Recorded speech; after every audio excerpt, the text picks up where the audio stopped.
que no terminé el mensaje la semana pasada. Y por fe no lo voy a terminar ahora tampoco. Pero vamos a terminar esta sección del capítulo 2 para que puedan ustedes ir abriendo sus Biblias en Tesalonicenses, primera de Tesalonicenses, capítulo 2. Y vamos a terminar esta parte en la que hemos estado viendo al apóstol Pablo.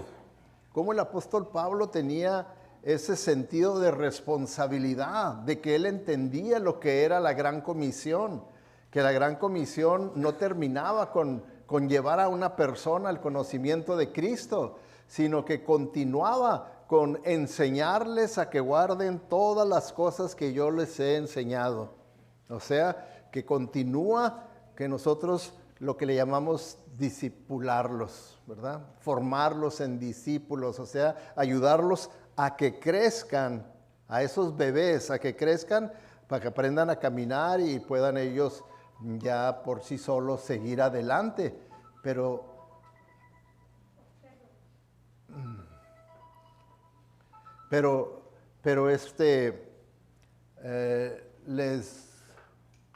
¿qué les dije?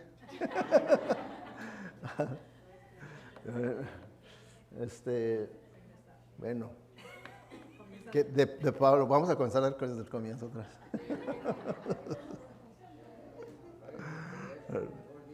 Ok, entonces el apóstol Pablo quería que los nuevos creyentes se pudieran establecer en la fe y pudieran ellos mismos llegar a cumplir también con la gran comisión. Eso es lo que es la multiplicación de creyentes, Yo me convierto y entonces Dios me usa para convertir a otros. Y a esos que se convirtieron por mi ministerio, yo les enseño a que ellos también se multipliquen y entonces ellos conviertan a otros y los discipulen. Entonces, ¿verdad que es una multiplicación eso? Y así es como la iglesia primitiva, la primera iglesia en el libro de los Hechos, se multiplicó. Y lo que está pasando hoy en día, por eso cada vez más y más y más, hay menos cristianos que la población, el porcentaje de la población, el porcentaje de cristianos aquí en Estados Unidos está bajando y bajando. ¿Por qué? Porque ya no estamos multiplicándonos, estamos nada más sumando. Y verdad que sumando es muy diferente. Si usted suma 3 más 3, ¿qué es? 6. Y si multiplica usted 3 por 3, ¿qué es? ¿Se fija que la multiplicación produce más? Así también, ¿verdad? La multiplicación. Tenemos que procurar, y así es como el Señor lo estableció y lo crió, y así es como lo debemos hacer. Entonces aquí hemos estado viendo 3 imágenes del ministerio de Pablo mientras enseñaba y cuidaba esta iglesia recién nacida, y que de ahí nosotros tenemos que aprender. Cubrimos las 2 primeras imágenes. Cubrimos que él fue un mayordomo fiel del Evangelio, un mayordomo fiel de la palabra de Dios, un mayordomo fiel de los cristianos nuevos que el Señor lo guió a que se convirtieran.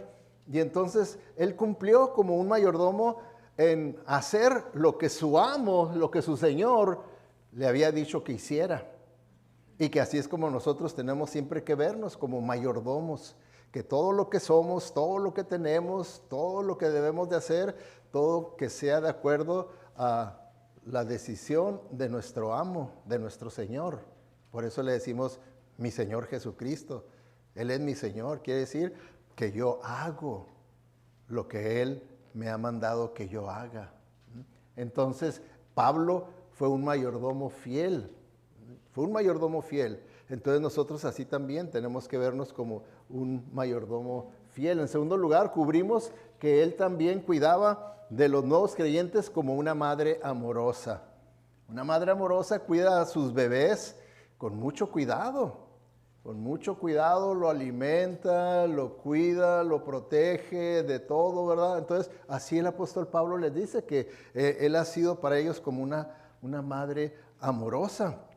Por eso vemos, ¿verdad?, el gran interés y cuidado que tenía de ellos, ¿verdad? Que vimos que hasta dijo que él hasta estaba dispuesto a dar su vida por ellos, que sí, arriesgó su vida, porque así como lo acababan de encarcelar allá en Filipo, ya que vino a Tesalónica, pues él corría más riesgos todavía hasta de perder la vida. Dijo, pero yo por amor y por obediencia aquí estoy para presentarles el evangelio, y como una madre estaba dispuesta hasta dar su vida por ellos. Y entonces ahora vamos a cubrir el número 3, ¿okay?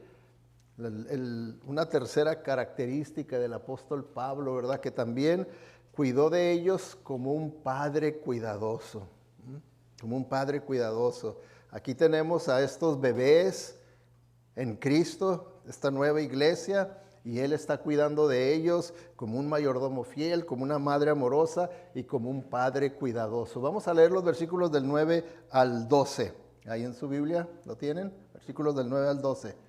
¿Okay? Dice, recordarán, hermanos, nuestros esfuerzos y fatigas para proclamarles el evangelio de Dios, y cómo trabajamos día y noche para no serles una carga.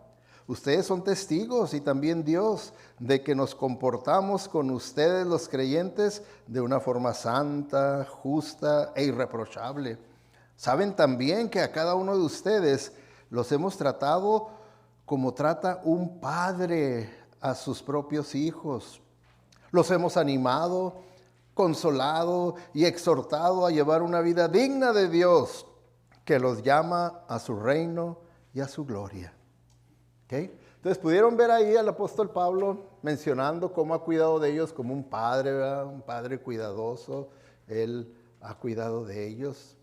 Ahora, aquí en esta sección, el apóstol Pablo nos presenta los 3 deberes como padre espiritual de las tesalonicenses. Ahí se ve, ¿verdad?, sus 3 deberes como un padre espiritual, y que son, ¿verdad?, deberes que también se pueden aplicar a un padre con sus hijos en el hogar, ¿verdad? Se pueden aplicar estas 3 cosas que hizo el apóstol Pablo con los creyentes ahí.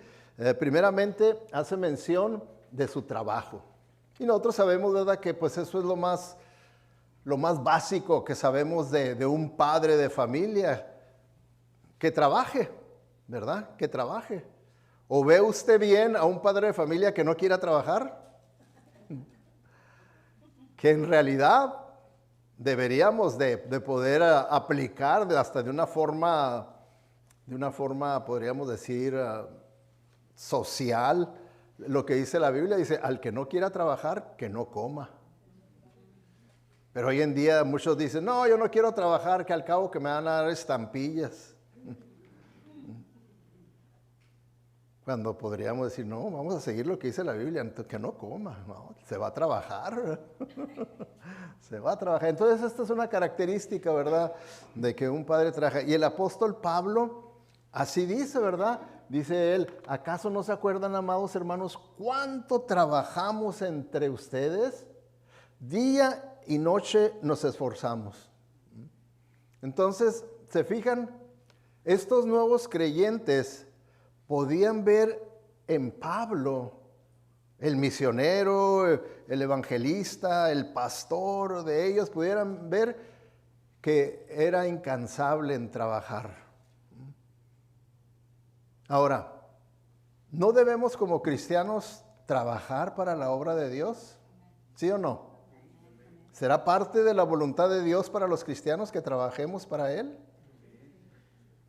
Ahora, es bueno que nosotros tengamos buen testimonio allá en nuestro trabajo secular de que somos buenos trabajadores, de que trabajamos duro, que hacemos un buen trabajo, porque la Biblia nos dice que uno trabaja, uno como cristiano debe estar consciente que yo no trabajo para el ojo del hombre, sino para Dios. Para Él es para quien estoy trabajando. Mi patrón verdaderamente no es don José, mi patrón es el Señor Jesucristo. Entonces yo trabajo para Él, y por eso es que yo voy a trabajar lo mejor que yo pueda. Lo mejor que yo pueda voy a hacer. Y entonces voy a tener buen testimonio de mi patrón y de todos los demás trabajadores, de que soy una persona trabajadora, que me esfuerzo en mi trabajo, que no soy un coyotón. Que muchas veces puede pasar lo mismo aquí en la obra de Dios. ¿Podría usted decir que este es su testimonio? ¿Que es un arduo trabajador en la obra de Dios? Porque, hermanos, muchas veces en nuestros días estamos dispuestos a trabajar allá por dinero, todas las horas que sean necesarias con tal de ganar dinero y que no me quede ningún minuto para trabajar para el Señor. No, estoy bien ocupado, tengo que hacer esto y luego me salió una librita acá y para el Señor nada de trabajar para el Señor. ¿Creen ustedes que sea una vida balanceada, equilibrada, nada más allá, el dinero y para el Señor nada? Lo único que va a pasar es que todo lo que yo empiece a hacer allá, el Señor se va a encargar de que se desaparezca también. Entonces, el apóstol Pablo dice ahí que trabajaba día y noche. Nos esforzamos, dice, nos esforzamos. Entonces, era una manera en la que él cuidaba de las ovejas y a la misma vez él daba ejemplo de esa manera, de que un verdadero creyente debe de estar dispuesto a esforzarse para trabajar para el Señor. Debe de estar dispuesto a esforzarse. Y que muchas veces pues no lo vemos así. Si vemos nosotros normal, natural, esforzarme allá por ganar dinero, pero para servir al Señor, no puedo yo hacer ese esfuerzo. No puedo, no tengo. Ahora díganme ustedes, ¿quién paga mejor? ¿El trabajo secular o el Señor? El Señor. ¿Verdaderamente cree usted eso, que el Señor paga mejor? Pues trabaje para el Señor, pues, con todas sus ganas, con todas sus fuerzas, con toda su alma. Trabaje para el Señor así, eso es lo que es amarlo a Él. Trabaje de esa manera. ¿Por qué? Porque Él es digno. Si yo verdaderamente creo en ese Dios que la Biblia nos presenta, Él es digno. Él es digno de que yo le trabaje y le sirva con esfuerzo. Porque muchas veces hoy en día en el cristianismo todo tiene que ser con comodidad. Todo. Si se requiere sacrificio y si se requiere esfuerzo, no cuenten conmigo. Que sea nada más algo, si es algo cómodo, cuenten conmigo. Y eso no es bueno, hermanos, para la obra de Dios. Por eso es como les digo, que la iglesia original, la iglesia del libro de los Hechos, se multiplicaba. ¿Por qué? Porque los hermanos verdaderamente trabajaban incansablemente. Trabajaban incansablemente. Así es que así también nosotros. Eso el apóstol Pablo ahí cumplió con su deber como padre espiritual de los tesalonicenses. Él trabajó arduamente. Número 2, vemos que el apóstol Pablo no tan solo trabajaba arduamente, sino vemos su andar. ¿A qué nos referimos por su andar? Quiere decir a su estilo de vida, al ejemplo que él daba con su vida. Y fíjense lo que él dice, ustedes son testigos y Dios también. O sea, yo no estoy mintiendo, está diciendo el apóstol Pablo, ni estoy exagerándole, ni estoy echándole salsa a mis tacos. Que nos hemos portado de una manera santa, recta e irreprochable con ustedes los creyentes.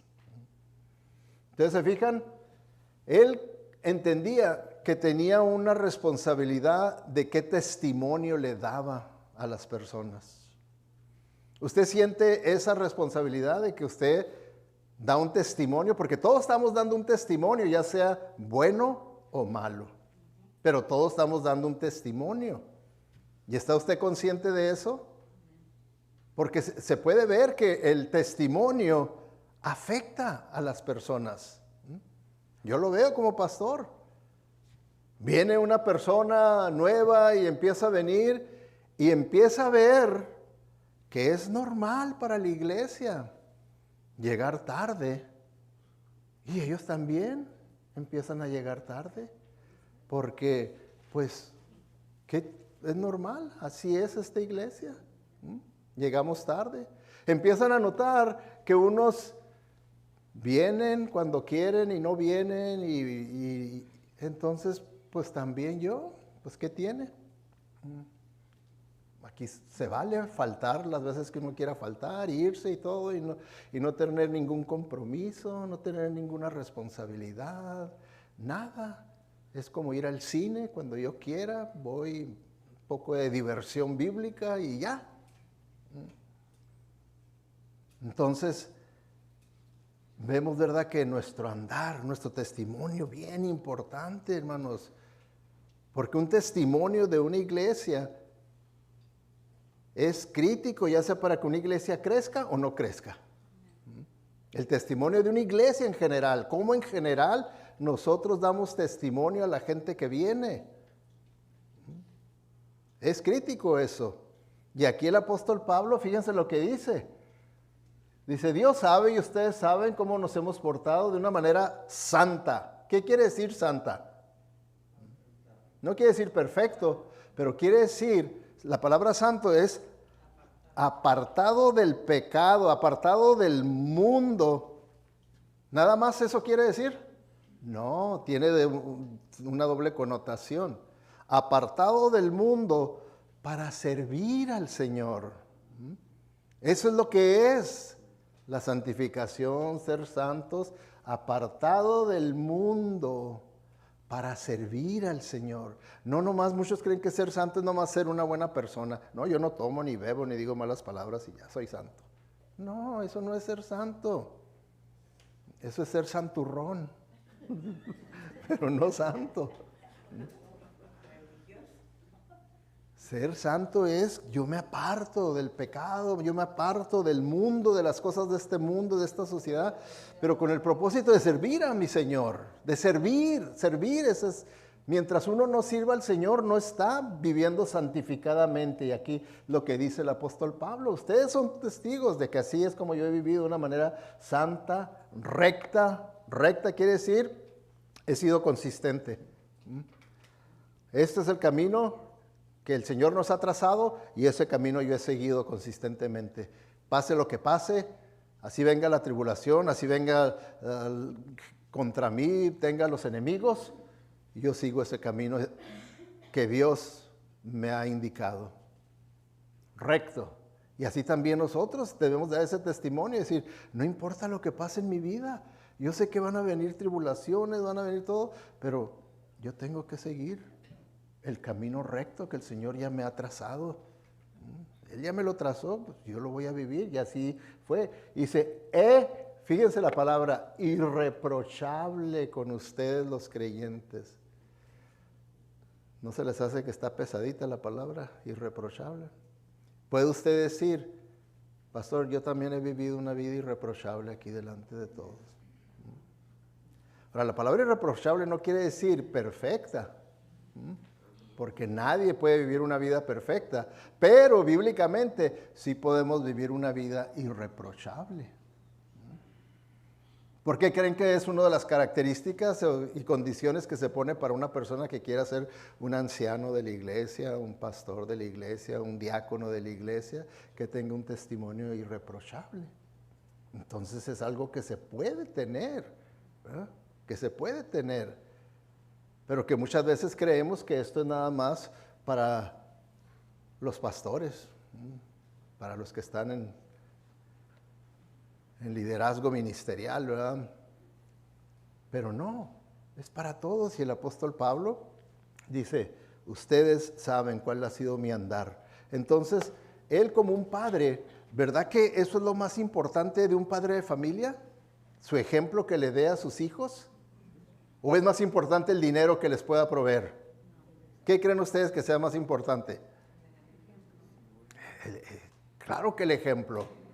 El ejemplo va a ser tremendo el que uno les dé, porque nuestros hijos están viendo nuestro ejemplo y ellos mismos lo van a hacer cuando nosotros les damos mal ejemplo y luego ellos se comportan mal y les queremos regañar, van a decir, ¿y tú? Nos van a apuntar y que vamos a decir, sí, pues Entonces sí se hace usted como lo dicen, que dicen los sacerdotes, usted haga como yo digo y no como yo hago. Ah, qué bonito ejemplo, ¿verdad? Entonces, su andar, bien importante, ¿ok? Ahora, número 3, otro de sus deberes como padre espiritual, ¿verdad? Vemos aquí sus palabras, versículos 11 y 12. Versículos 11 y 12. Dice en el 12, los hemos animado, consolado y exhortado a llevar una vida digna de Dios, que los llama a su reino y a su gloria. ¿Se fijan? Él veía que tenía que seguir cuidando de esos recién nacidos y que tenía él que seguir animándolos, animándolos a que vivan vidas santas, animándolos a que sirvan al Señor, diciéndoles sí, sí. ¿Por qué? Porque muchas veces, ¿verdad?, estamos inseguros de que no, yo no puedo hacer esto, no, yo no. Y sí, todo lo podemos en Cristo que nos fortalece. Son pasajes de ánimo, todo lo podemos hacer en Cristo. Ándele, usted nomás obedezca, dé el paso de fe y el Señor se va a manifestar y todo. Entonces, animamos a las personas, animamos a las personas nuevas a que ellos vivan por fe, no por vista, vivan por fe. Y luego dice exhortando, animando, consolando.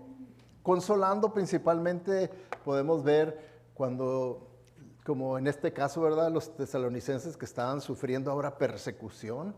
Acuérdense que vimos la semana pasada que vinieron los mismos judíos de Filipo y empezaron a alborotar a la gente, los judíos incrédulos, a alborotar a los judíos y a los griegos, a los gentiles, a que se pusieran en contra de estos creyentes, de esta nueva iglesia. Entonces ya empezaron a tener persecución social y persecución gubernamental, y pues era algo duro, algo tremendo, ¿verdad?, lo que estaban sufriendo. Entonces ahí viene la consolación, que vengo y les digo, no te preocupes. Cristo nos advirtió que en este mundo vamos a tener tribulaciones y persecuciones, pero también quiero que tengas el entendimiento correcto, que Él nos ha dicho que todas las cosas nos van a ayudar para bien, que tengamos una perspectiva bíblica de las tribulaciones y las pruebas, que Dios quiere purificar nuestra fe y quiere establecernos más en confianza y en fe. Y así uno puede consolar a las personas que están pasando por pruebas, por tribulaciones, que era lo que el apóstol Pablo estaba haciendo con los hermanos de Tesalónica. Y luego exhortando. Exhortando tiene dos significados, hermano. Exhortando, ¿ok?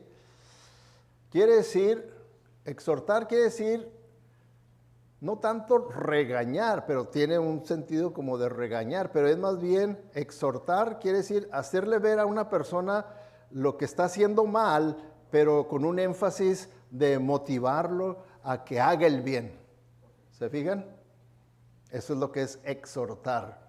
Por eso también se ha traducido otros como aconsejar a una persona. Cuando uno aconseja, es como yo tengo que hacer con las personas que me piden consejo. Le dije, miren, si usted me pide consejo, no se vaya a ofender, porque yo le voy a decir simplemente lo que yo creo.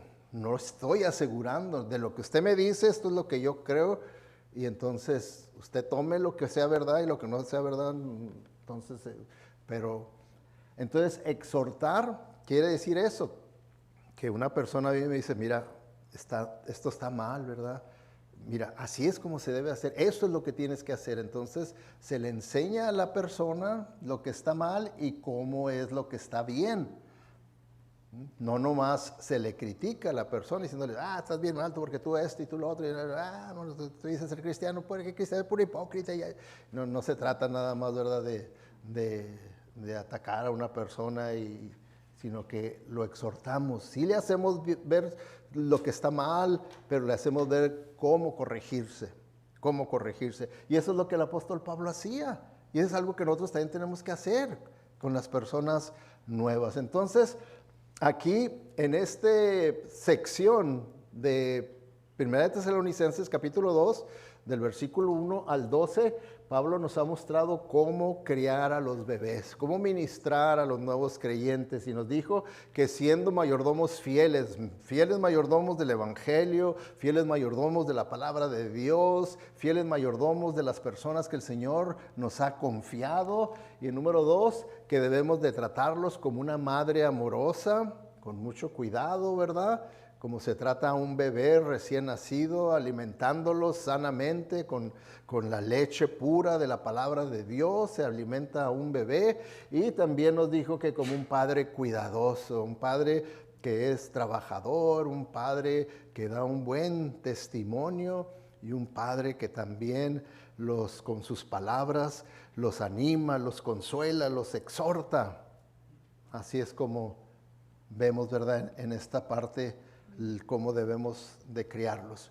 Entonces, hermanos, una vez que estos hermanos han nacido de nuevo y empiezan a crecer en Cristo, por eso en la siguiente sección del 13 al 20 vamos a ver que empiezan los dolores de crecimiento, que le dicen en inglés growing pains. Okay. Los dolores de crecimiento. ¿De dónde viene esta expresión?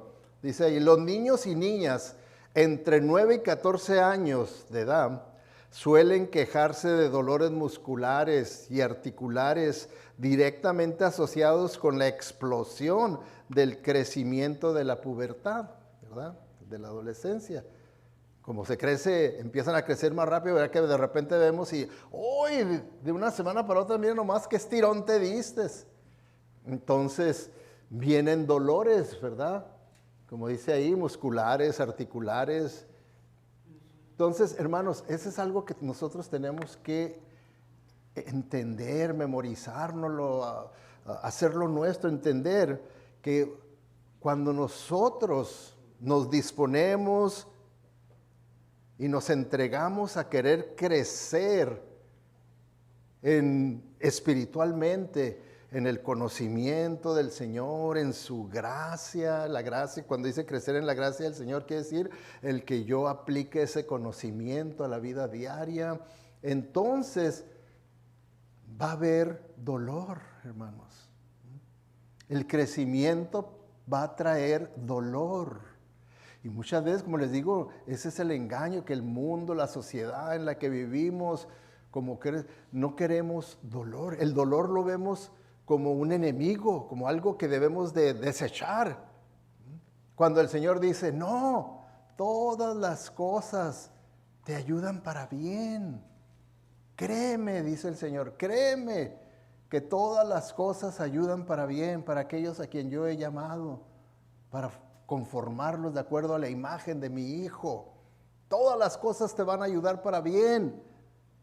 No rechaces el dolor, no rechaces el sufrimiento, no rechaces las penurias, no lo rechaces. Estás rechazando mi soberanía. Estás rechazando mis planes de bien que yo tengo para ti. Que es lo que muchas veces pasa, ¿verdad? Que al contrario, en vez de aceptarlo, lo rechazamos. Gracias.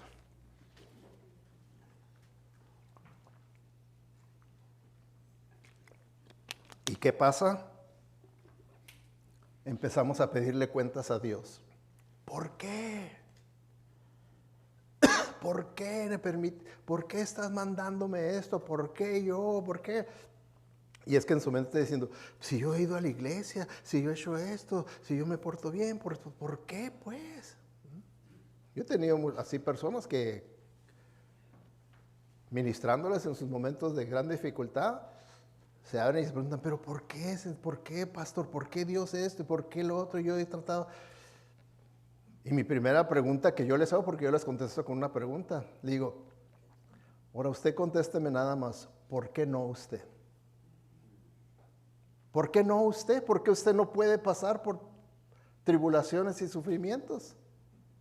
¿Por qué no? Si ya nos advirtió el Señor que en este mundo afectado por el pecado, Vamos a pasar por tribulaciones, por pruebas, por dolores, aflicciones, por toda clase de cosas, pero a la vez Él nos ha dicho, ¿verdad? Pero tengan fe, yo he vencido a este mundo. Y tengan fe porque todo esto yo lo voy a usar para bien de ustedes. Pero muchas veces no vivimos por fe, vivimos por vista, por emociones, por sentimientos, por impresiones.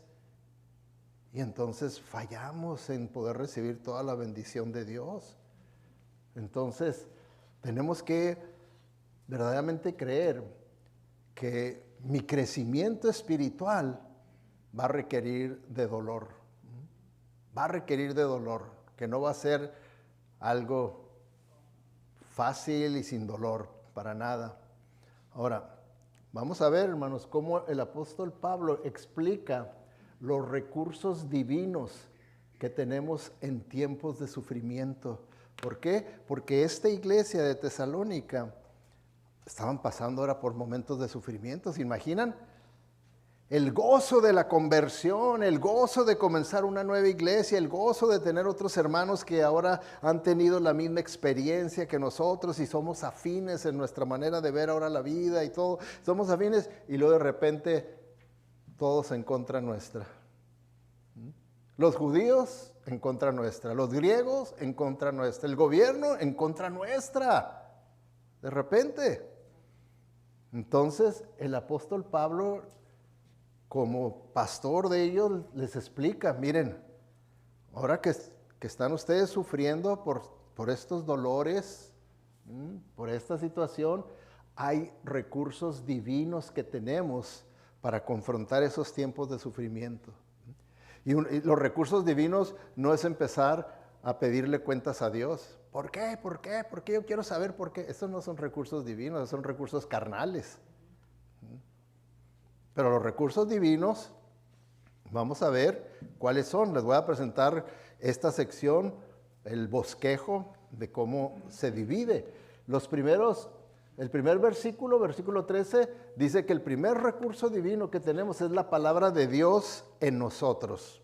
¿Okay? La palabra de Dios en nosotros. Vamos a leer ahí ese versículo 13, ¿okay? Para que veamos, dice, así que no dejamos de dar gracias a Dios, porque al oír ustedes la palabra de Dios que predicamos, la aceptaron no como una palabra humana, sino como lo que realmente es, palabra de Dios, la cual actúa en ustedes los creyentes.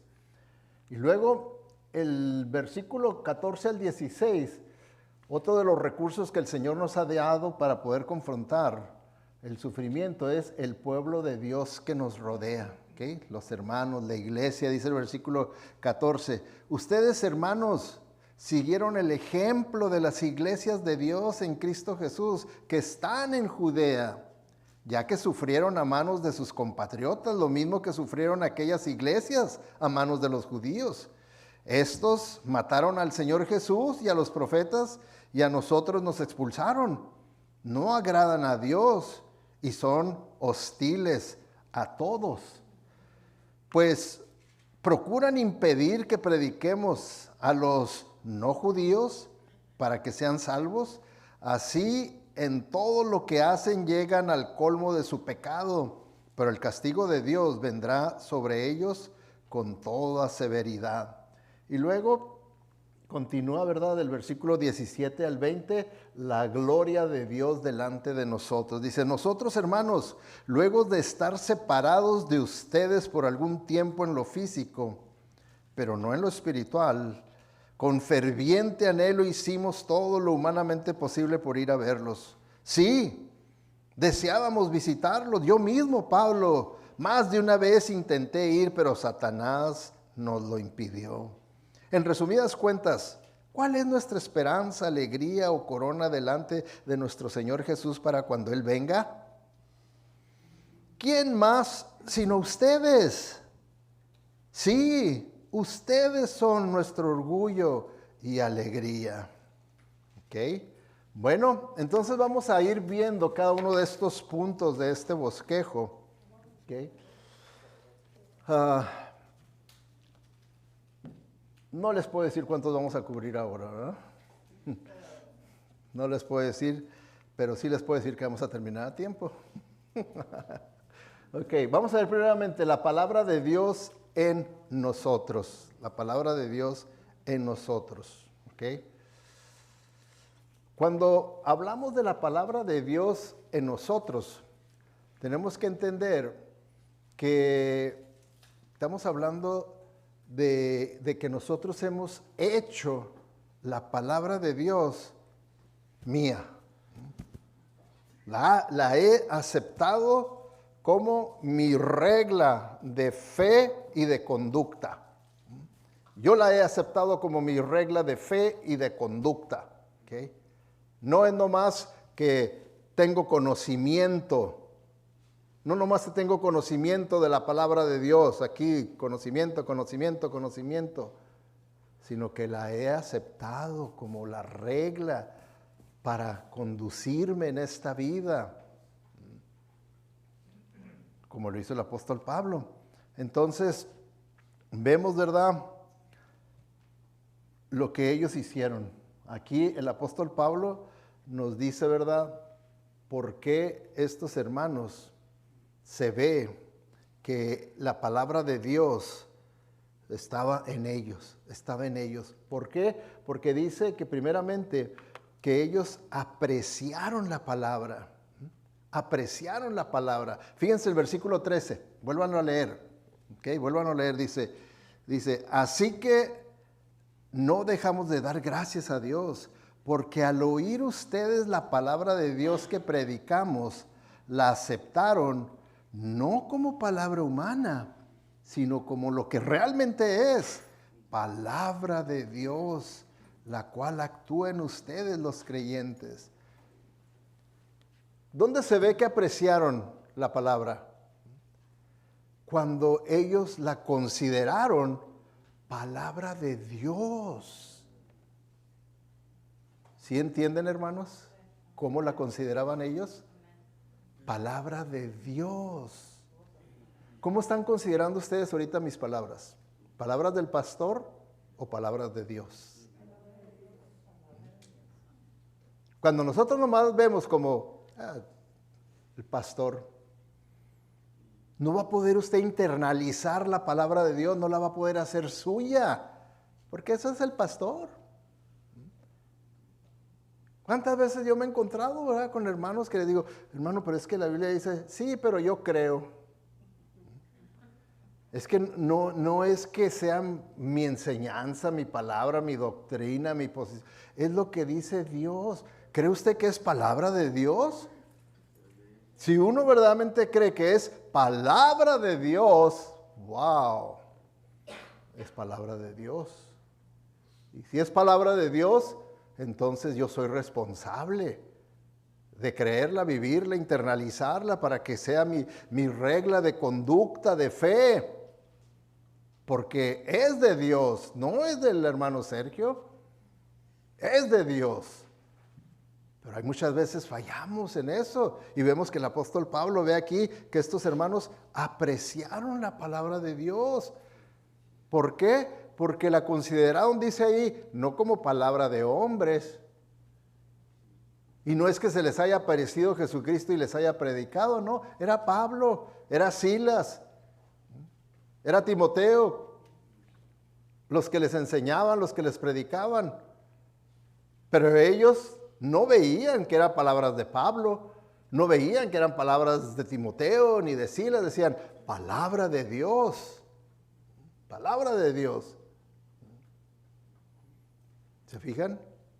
Yo estoy consciente de eso, por eso me toma horas y horas y horas el estudio y la preparación de un mensaje, porque yo quiero presentarles a ustedes palabra de Dios únicamente, no mía, palabra de Dios. Pero entonces entra la responsabilidad de ustedes, el que tengan que internalizar esa palabra, hacerla suya, esa palabra, para que sea ahora una convicción de que esta va a ser mi regla para mi fe, lo que yo creo, y para mi conducta, cómo yo vivo. Entonces, ahí ya entra la parte suya. Y vemos, ¿verdad?, en la Biblia cómo diferentes personajes bíblicos como Job, cómo apreciaban la palabra de Dios. Miren lo que dice Job en cuanto a apreciar la palabra de Dios. Job 23:12 dice, he atesorado las palabras de su boca más que mi pan de cada día. ¿Qué está diciendo? ¿Qué era más valioso para él? ¿La palabra de Dios o una carne asada? Ay, está difícil ahí, ¿verdad?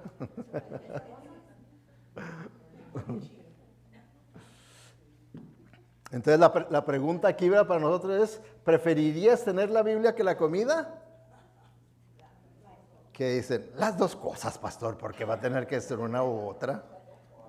Las dos cosas. Aquí unos buenos tacos por acá y la Biblia abierta acá, ¿verdad? Pues ¿qué tiene? Pero lo que aquí nos está diciendo David es el grado en el que él apreciaba la palabra de Dios, de tal manera que se le hacía mucho más importante la palabra de Dios, ser alimentado por la palabra de Dios, por el pan vivo era más importante para él recibirlo que la comida física, material. Entonces, es una manera en la que está diciéndonos, ¿qué es para nosotros más importante, lo espiritual o lo material? ¿Qué tiende para usted ser más importante, lo espiritual o lo material? Usted contéstelo, ahí en su corazón. Contéstelo. ¿Qué es para usted más es importante? Porque sí debemos de tener, ¿verdad?, nuestras orden de importancia, qué es lo que es más importante para mí. Y entonces cuando yo pongo esas cosas en orden, me hago responsable de vivirlas en ese orden, porque no quiero ser un hipócrita. Ya dije que esto es así, así, así, y así lo voy a vivir. Yo no quiero ser un hipócrita, quiero ser consistente como el apóstol Pablo. Entonces, vemos también aquí en este salmo, David dice, me regocijo más en tus leyes, o sea, en tu palabra, que en las riquezas. ¿Qué aprecia usted más, el dinero o la palabra de Dios? No conteste, por favor.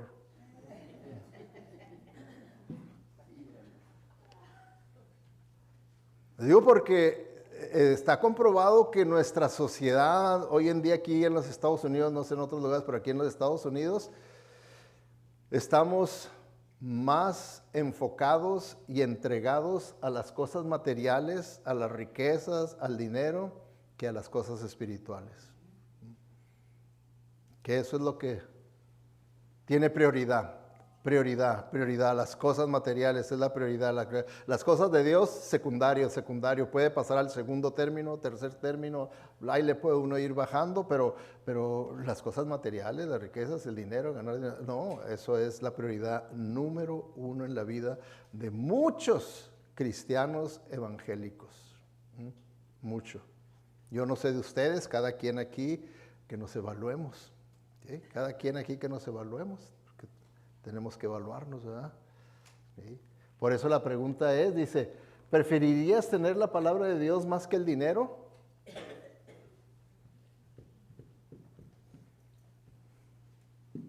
Es algo que debemos de considerar y meditar en ello, meditar verdaderamente. Este es el tiempo para que nosotros permitamos que la palabra de Dios nos evalúe. Ya que el Señor a través de su palabra dice que nos pone un espejo. Cuando la palabra de Dios está siendo expuesta, es un espejo que el Señor está poniéndonos para que nos veamos exactamente cómo estamos. Y la palabra de Dios nos está haciendo ver cómo estoy yo verdaderamente espiritualmente. Entonces yo tengo que creer eso. Y tiene uno que ser humilde para tomarlo como palabra de Dios, no como pedradas del pastor. Que muchas veces la gente se defiende y hasta acusa y dice, no, pues el pastor puras pedradas y que esto. Y lo único que hago es presentar la palabra de Dios y la aplicación de la palabra de Dios. Es todo. Es la aplicación, es lo que está diciendo la palabra de Dios. Me regocijo más en tus leyes que en las riquezas. Entonces, ¿qué es lo que prefiere uno más? También, ¿verdad? David decía, me quedo despierto toda la noche meditando en tus promesas. Hay personas que me han dicho, pastor, pues, ¿cómo le hago? Yo en la mañana no puedo, no tengo tiempo para hacer mi devocional, orar, todo eso así como usted nos dijo, ¿verdad? Que es lo bueno, porque entro temprano a trabajar y ando apurado y apenas que hacer el lunch y todo, y vámonos, y ya no lo hice. Y luego en la noche lo quiero hacer y me da un sueño. Y entonces, pues ya no le hiciste nada. Ya te quedaste espiritualmente, bíblicamente virgen toda la semana. Nada, nada, nada.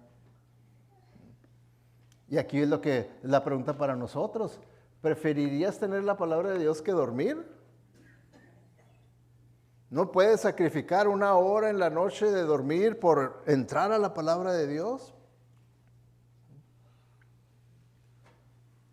Cuando una de las maneras en las que usted ve que usted aprecia la palabra, porque usted verdaderamente la aprecia porque sabe que es de Dios. Si usted no sabe que es de Dios y no lo considera que es de Dios, no la va a apreciar. Pero cuando sabe que es de Dios, la aprecia. ¿Y sabe cómo usted va a saber que usted la aprecia? Porque usted tiene hambre y sed por la palabra. Usted no va a dejar que pase un día sin estar en la palabra. No le hace que usted no tenga que predicar, no le hace que usted no tenga que enseñar, no, la palabra, esa sed, esa hambre lo va a llevar a la mesa de la palabra de Dios y a escudriñarla, a estudiarla, leerla. Hay temas que constantemente tienen en su mente que necesito descifrar, necesito aprender, necesito profundizar y va a entrar. Y una vez más también, no es manipulación, pero para eso estamos proveyendo los oicos. Para saciar esa hambre y sed por la palabra de Dios, de que no es suficiente nada más el domingo venir y escuchar un mensaje. Durante la semana necesito yo estar estudiando la palabra de Dios, por eso ahora vamos a ir por un evangelio versículo por versículo y leyendo un comentario bíblico y meditando en las preguntas y reuniéndome con los hermanos. Todo eso, hermanos, muestra que yo aprecio la palabra de Dios. Yo aprecio la palabra de Dios. Entonces, por eso es que debemos de verla así. Entonces, vemos, ¿verdad?, que aquí el apóstol Pablo dice, la palabra de Dios en nosotros, así como estaba en los de Tesalónica, por eso ellos mostraron que apreciaban la palabra de Dios, y ahora vamos a ver que se apropiaron de la palabra de Dios. ¿Okay? Se apropiaron de la palabra de Dios. ¿Qué es apropiarse? Pues lo que les decía, ¿verdad? Que la hacen de ellos. ¿Okay? Es mía. Yo me apropio de la palabra de Dios. ¿Por qué? Porque fíjense en el versículo 13. Dice, así que no dejamos de dar gracias a Dios, porque al oír ustedes la palabra de Dios que predicamos, la aceptaron no como palabra humana, sino como la que realmente es palabra de Dios, la cual actúa en ustedes los creyentes. Entonces dice que la aceptaron. Esa palabra la aceptaron quiere decir que la hicieron propiedad de ellos. Dijeron, esto es para mí, esto es para mí, y ahora es para mí y punto, nadie me la quita. Nadie me la quita. Yo creo esto y yo vivo esto. Y estoy dispuesto a morir por esto.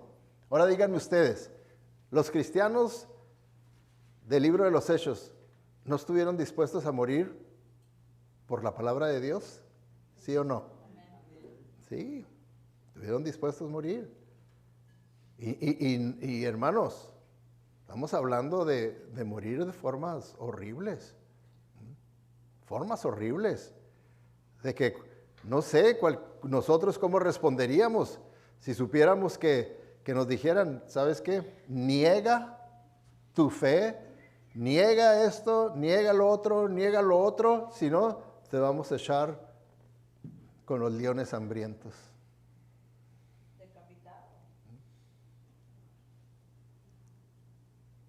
Esa era una manera. Otra manera es, niega esto, o te vamos a... Y todo eso lo hacían allí en el Coliseo romano. Te vamos a crucificar. ¿Y saben qué es lo que hacían? ¿Sí? Lo crucificaban, ¿verdad? Primeramente al padre de familia, estaba toda la familia ahí viendo, lo crucificaban.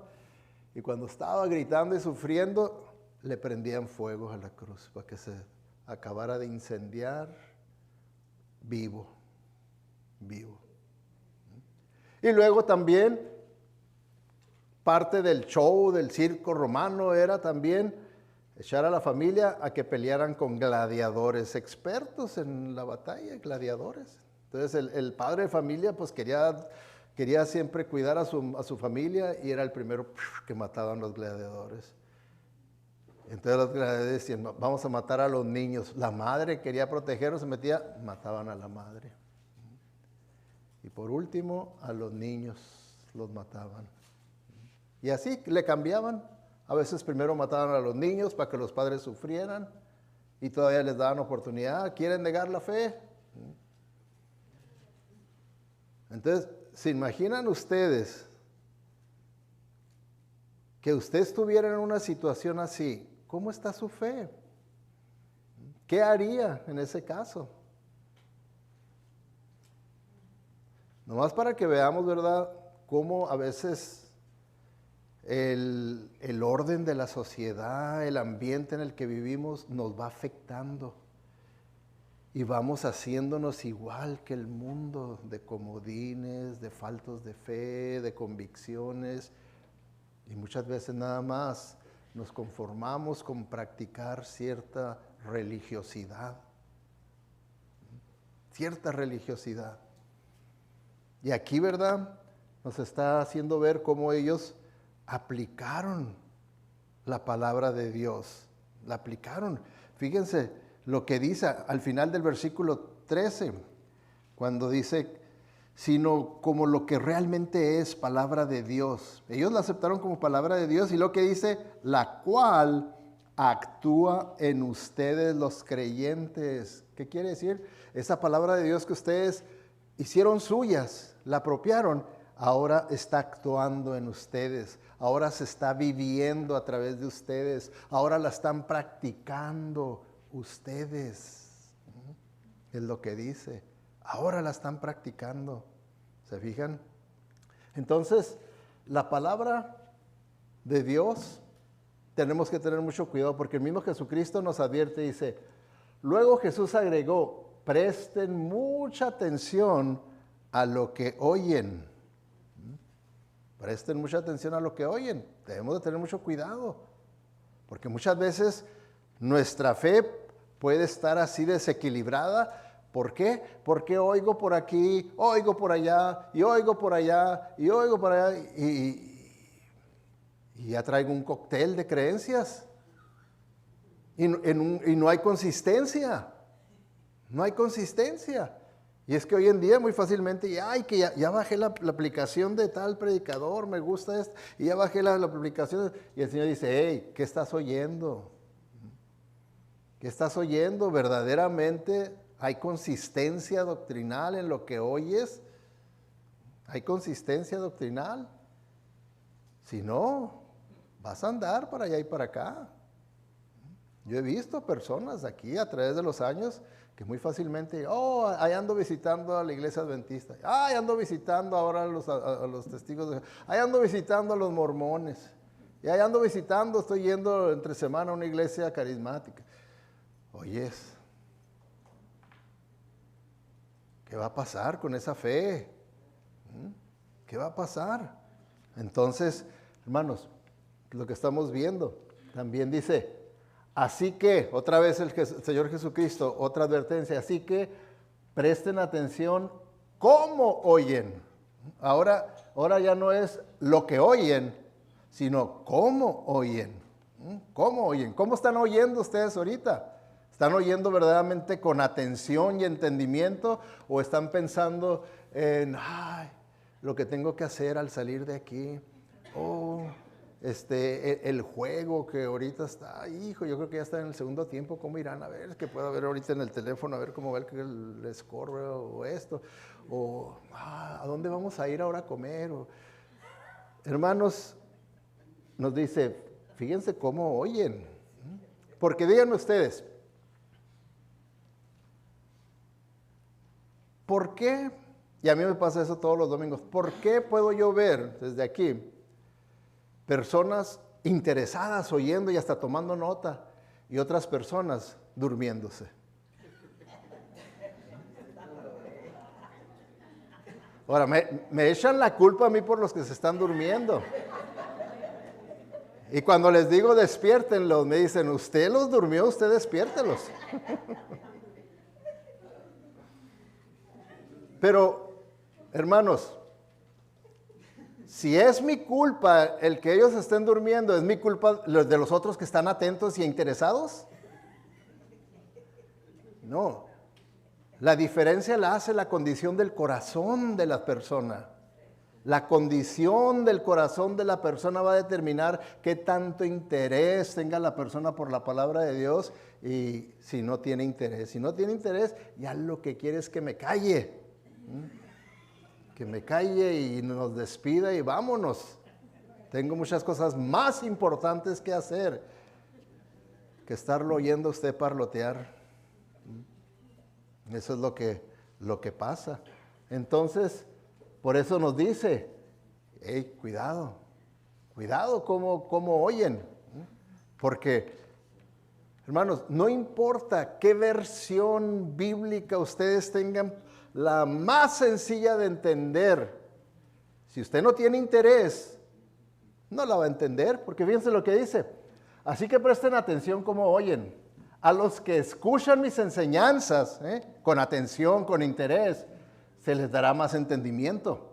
Pero a los que no escuchan, que están pensando en que lo que tengo que hacer es, a los que no escuchan, se les quitará aún lo que piensan que entienden.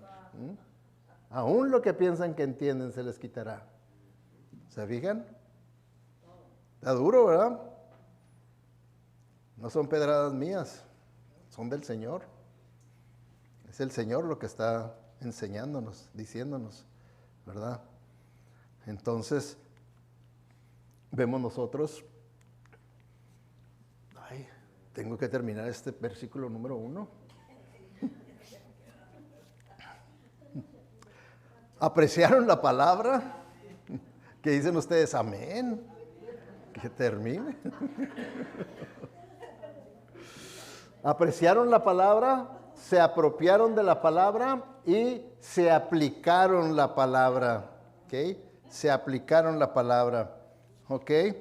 Bueno, entonces, hermanos, tenemos que ver que la palabra de Dios en nosotros es una gran fuente de poder en tiempos de prueba y sufrimiento. Debemos de creer que el Señor nos ha dado una herramienta poderosísima, la palabra de Dios en nosotros.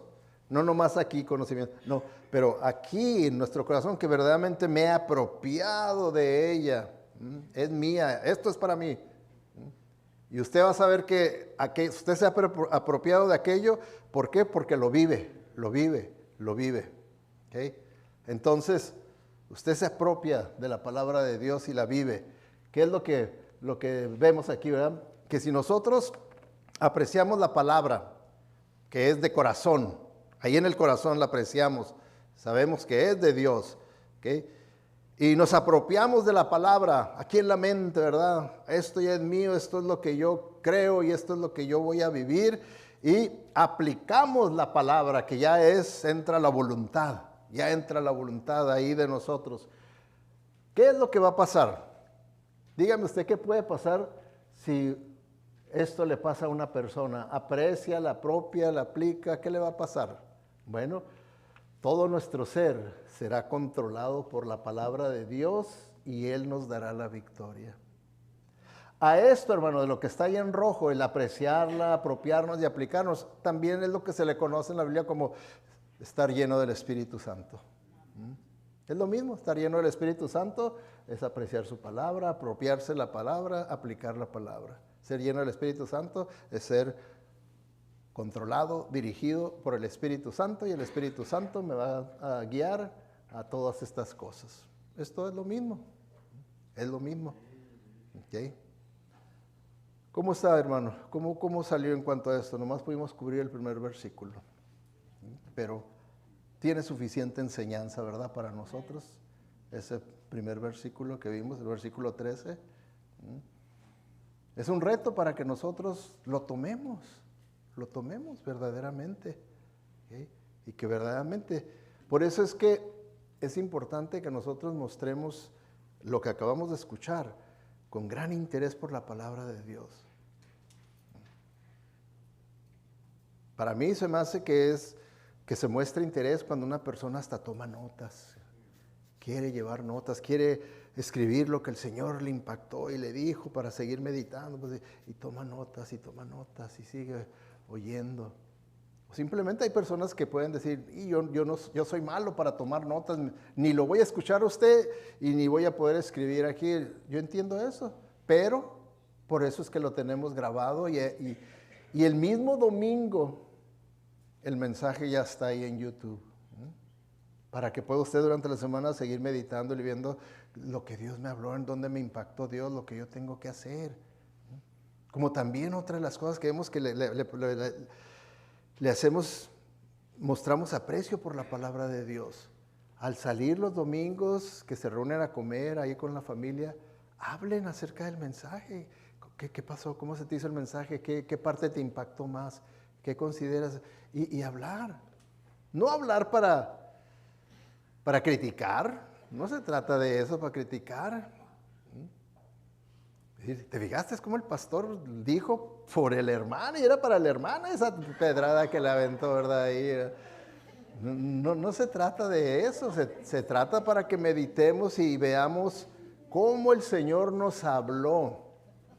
Y entonces durante la semana yo estoy meditando en lo que el Señor me habló, lo que el Señor me enseñó, y vuelvo a ir a la palabra de Dios, ya que ahí tengo en mi Biblia, Primera de Tesalonicenses, capítulo 2, estos versículos, y conforme las leo voy a recordar lo que el pastor dijo, ¿verdad? La palabra de Dios lo va a recordar, y entonces usted va a poder de esa manera ir haciendo la palabra de Dios suya. Yo le aseguro que si usted hace esto durante la semana, el domingo yo puedo venir y preguntarle, hermano, ¿de qué se trató el mensaje del domingo? No va a serle como la mayoría de la gente. Ay, sí, pues sí me acuerdo de espérese, nomás Estuvo muy bueno el mensaje, estuvo muy bueno, pero espérese. Aquí lo tengo, ya. Era sobre Cristo. Sí, pero... Y así están, pero en realidad perdieron la palabra de Dios. La semilla la levantaron, los pájaros se la llevaron y ya ningún efecto en la vida de la persona. Ningún efecto en la vida de la persona. Oremos, hermanos. Padre Celestial, pedimos que tú, Señor, nos ayudes a verdaderamente creer lo que hemos escuchado de ti, Señor, en este día. Queremos vivir para ti, honrarte a ti, queremos ser ejemplos ante nuestros oicos, ante nuestros familiares y amigos, compañeros de trabajo. Queremos ser ejemplos de que verdaderamente Cristo es nuestro Salvador y nuestro Señor. Ayúdanos, Señor, a que hagamos lo que tengamos que hacer sabiendo que sí, todo lo podemos en Cristo que nos fortalece. Gracias te damos, Padre, porque tú eres paciente con nosotros, tú eres misericordioso con nosotros y tú, Señor, estás dispuesto en todo momento a consolarnos, a enseñarnos, a aconsejarnos, a guiarnos por el camino correcto, que podamos apreciar ese ministerio que tú haces a través de tu palabra y el Espíritu Santo en nuestros corazones, en nuestra conciencia, en nuestras mentes. Gracias pues, Señor. Bendícenos y que al salir de aquí, Señor, salgamos con la disposición de vivir tu palabra, de obedecerte y de honrarte. Te lo pedimos en el nombre de Cristo Jesús y con el único propósito de que tú seas honrado y seas glorificado. Amén.